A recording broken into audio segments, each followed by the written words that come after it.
Hello, everyone, and welcome back. It's your girl Tally here again with another topic that I feel like is very interesting and needs to be discussed in society today.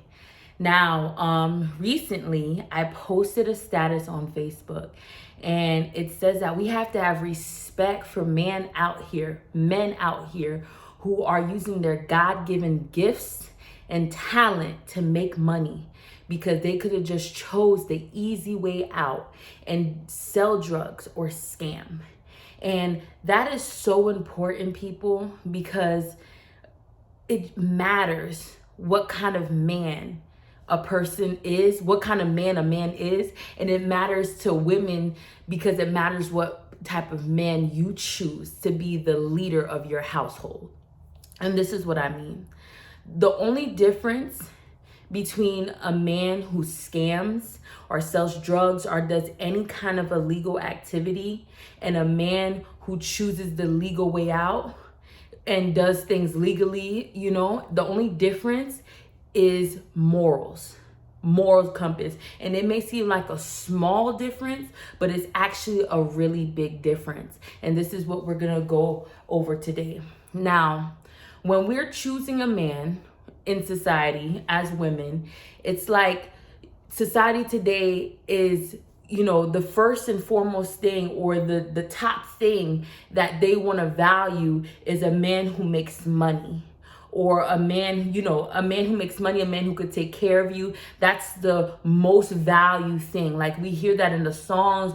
We don't want no broke this, we don't want no broke that, we want a scamming rich. We see that, and that is like celebrated everywhere we go. But what we have to remember, okay, is something so important, is if this man that you choose, or if the man that you are, if you don't have morals, and morals is just your beliefs and principles you live by. So for an example, that can look like to someone, listen, I don't lie because lying is against who I am. It's against how I feel about myself. I don't have respect for lying or people that lie. I don't cheat, whether that's cheat on my taxes, cheat on my tests, cheat on, cheat in life, cheat on my girlfriend, cheat on everything. What are some other morals that you could say? Some people could say I don't curse. Some people say I don't get drunk, or I don't get high. Like, those are some morals that people could strongly feel that they have that standard for themselves because they don't have respect or for people who do those things, or they just don't feel for themselves. They don't feel respected or like a respectful individual when they do those things. So that's the difference between a man who chooses to live life legally and a man who chooses to live life legally. He has morals, and morals are important because when you have morals in one area of your life, it's easier to have those same morals and or standards in other areas of your life. So if this world is gonna value men who scam or do anything for money, I'm saying? Like, they don't have any standards, because there's some things that are legal. Like, there's some legal things that you can do to make money, and it's still lacking of moral. It still lacks ethics. It's still, in some way or somehow it harms society. It could harm himself, and it could harm other people. So it could be legal, but it still lack ethics. So here's what it is.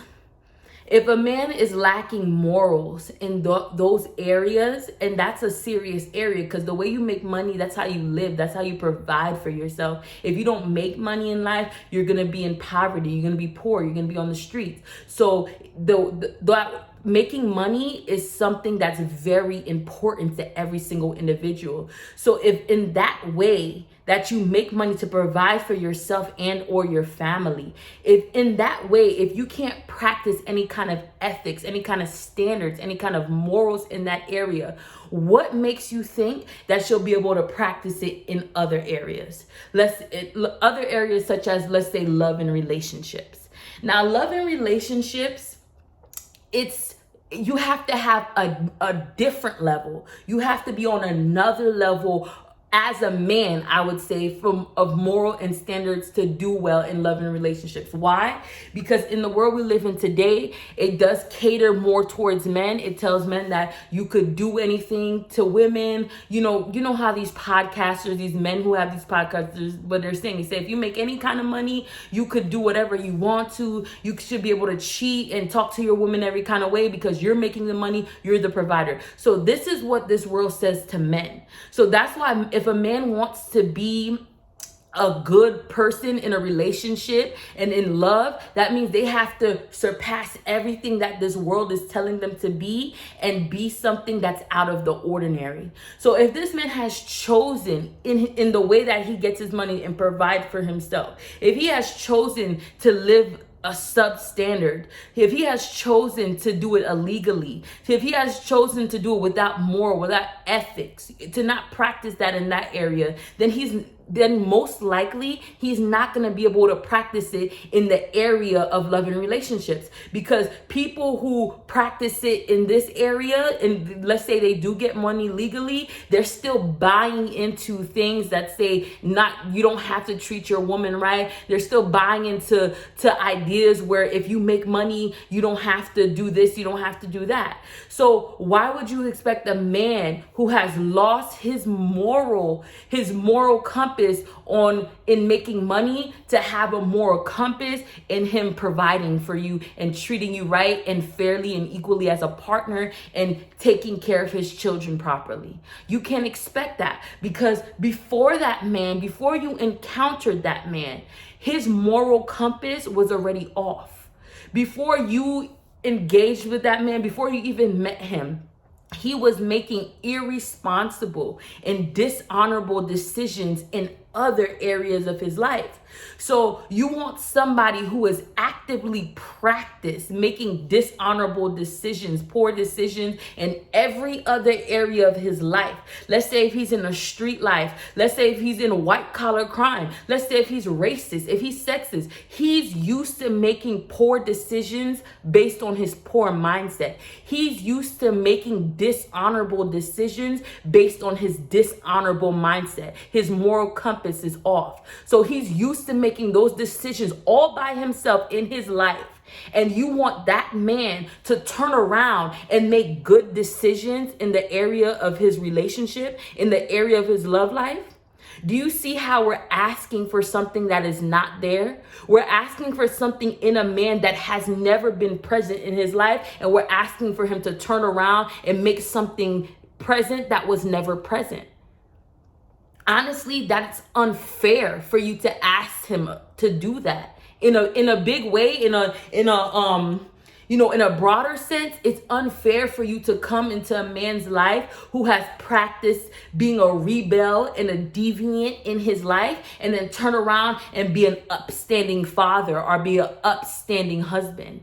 You're asking for something that he has never practiced. Now, I'm not saying that he could never be that. I'm not saying that. But I'm saying that up until this point, he has never practiced it. So if you as a woman come into his life and you asking him to practice that, and obviously he's most likely going to be failing at that, the worst thing you could do is to stand by him and support him and enable him while he still acts like that. If you encounter a man, let's say maybe you didn't know that's the way he chose to live his life before you, and you encounter a man that's treating you poorly because of the decisions he's made in his life before he even met you, the best thing you can do is to leave him to himself, so he can grow as a man and as a person on his own, so he can reap the consequences of his actions on his own, so he can learn from that and he can change on his own. But standing by him as he makes those poor decisions and ends up making those poor decisions that affect you, that's the worst thing you could do, because that makes you an enabler. So you're enabling that man. And a lot of the times when I say enabler, we're thinking that we're not an enabler, and enabler is someone who supports a behavior either directly or indirectly. So when I say enabler, sometimes people think that, if I'm not directly supporting the behavior, if I'm not like, hey babe, you go ahead and do that you're not an enabler. But that's not true. What makes you an enabler also is indirectly supporting that behavior. So if you witness those kind of behaviors, you witness him doing drug deals, this and that, and then you allow him to cheat on you and you take him back, you're indirectly enabling him because just because you scream or you yell or you express some kind of disagreement with what he does in his behavior, but the fact that you still stand behind him and you still stay with him and you still give him the benefits of a relationship is you indirectly enabling him. Because men are not like women. Women can learn. I'm not saying women don't learn by, mistakes as well, but women are easier to learn by mistakes, and women do not necessarily need to go through a hardship to change. You understand that? Because let's say you take a woman who's been beat down in life, not dealt cards fairly. If you put a man in her life that loves her, that first of all, the man for her, and that he loves her and he treats her right, this woman can evolve into a totally different woman. This woman can be taught and shown how to be the best woman she can be possible by receiving the love of a man. And that's just how it is, because that's how God made us. We come from the rib of a man. So there's certain things that a man can do for us that can bring out the best in us because we've come from a man, and that will never change. However, a man did not come from a woman. So that means a man has to learn things on his own. He has to experience the consequences of his actions all by himself most of the time before he comes in contact with a woman and he treats her right. The best thing you could do for a man is show him accountability. Show him that if you do this and that, you can't have me. I won't be by your side if you do this and that. And that's when you don't become an enabler. And if you're the right woman, that's the only way a man could change. If you show him that I will not be by your side as you make poor decisions. So that's what women do a lot of the times. You see women sticking by men who are drug dealers. And a lot of the times, those women themselves, they're like gold diggers. They're there for the money. They don't care that he's putting his life on the line, his freedom on the line, that his children are going to end up fatherless if he goes to jail. So a lot of the times when women allow men to live that illegal lifestyle, it's because they have poor intentions of their own. They're just worried about the money. They don't really care for his overall well-being. I'm sorry. So that could also be the case too. But to genuine women out there, I'm telling you that don't expect that you see a man making poor decisions in his life, dishonorable decisions in his life, and then expect him to be a good man to you. Okay, you're asking for something that's almost impossible for that man at that point in his life. When he changes his mindset and he chooses to do better in his life, and he chooses to want better for himself, chooses to value himself, chooses to rely on his God-given gift and talent on his own, that's when you have a man that you can actually build with and grow with. If you're choosing to build with a man who's doing illegal things with his life, making poor decisions, it's not a solid foundation, and it's very risky, because at any point in time, the FBI gonna come and get him. And now you have kids with him, your kids are fatherless. He was one of the main supports for your kids. Now your kids are gonna go without because you have relied on illegal money to make things happen for you. Okay, now it's different if your partner passed away, because I know people are going to try to compare it, acting like it's the same thing. If your partner passed away, that's something that is out of your control. But if your partner is choosing to live a life like this, that is something that's in both of your control. That's in his control to live a life like that, and that is in your control to choose to be with him while he's living a life like that. So that's totally different than your partner passing away. But if your partner is alive and you're allowing him to do this, please expect that eventually, at any time, you have to live in fear, because at any time someone could come get him. If it's not the FBI, it's someone he's doing wrong on the streets. It's somebody who's hating and jealous of him on the streets who could come and get him. Because that's the doors. Living that type of lifestyle, living that dishonorable lifestyle, it opens up so many doors to so many other things that living a legal lifestyle doesn't open up that many doors. I'm not saying living a legal lifestyle, people not gonna hate on you and come for you, but I'm saying it is more riskier and it opens up way more doors than a legal lifestyle can open up. And that's what we need to understand. And we need to understand that things like that are breaking down our families, breaking down our household. It's raising kids with trauma. It's raising women and men with trauma. It's traumatizing families, wives, and husbands. This is what it's doing. So we need to understand that. And even though the society wants to promote, data scammer, data drug dealer, date this and this and that, society doesn't have your best interest in heart. Society doesn't want to see healthy families, relationships, husbands, wives. Society is not, even if you think society wants to see that, listen to the music and the messaging we're getting. It's not advocating for that. And that's what you need to understand. The large way that everybody seems to be going and advocating for, it's in everyone's best interest who wants to live a good life to go the other way. Don't go the way you see everyone else going. You have to go the other way. And when you hear certain messages, including this message, you got to analyze it and see, where are these people coming from? What is the point of this video? What is the point of this message? What is this person trying to get you to do?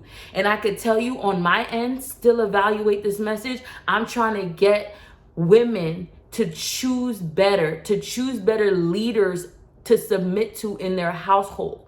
Choose better leaders so we can have better and stronger and healthier families. So your children could grow up and they could choose better for themselves and have stronger and healthier families. And don't allow just anything to happen, to transpire. Don't allow anything to just go on and just not address it.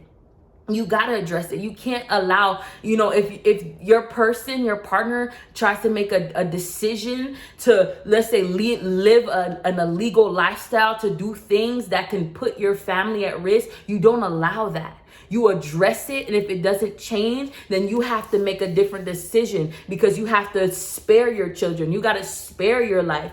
You got to choose you got to choose a better way. So that's what I wanted to tell you guys. Maybe I veered and got a little bit off topic, but I feel like this is such an important message. And you have to listen, and you can't allow what other people say to mess you up, because even as I'm saying this message, there's going to be another message that comes and tries to confuse you about this message, or try to say that what I'm saying is not right. But listen to the message and listen to your heart about it and see where that takes you. So I thank you for listening today. And of course, you guys could DM me for further questioning. Whatever you want to ask me, I'm here. I'm available. Love you guys.